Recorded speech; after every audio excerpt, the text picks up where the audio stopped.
Anita Manner OP-kodista, moikka! Tänään ollaan Nikkilän jokipuistossa ja täällä meillä on myynnissä tilava 3 huoneen ja keittiön ullakkohuoneisto. Mutta lähdetään katsomaan, miltä täällä ihastuttavassa kodissa näyttää.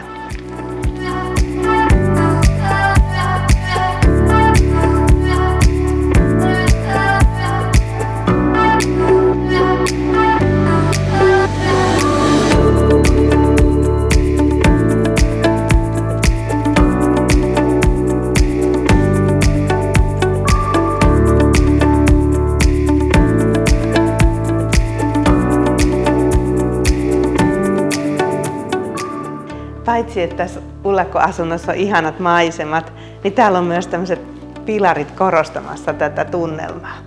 Olisiko tämä sinun uusi kotisi? Pyydä lisätiedot minulta ja nähdään näytöllä. Minä olen kiinteistönvälittäjä Anita Manner OP-kodista.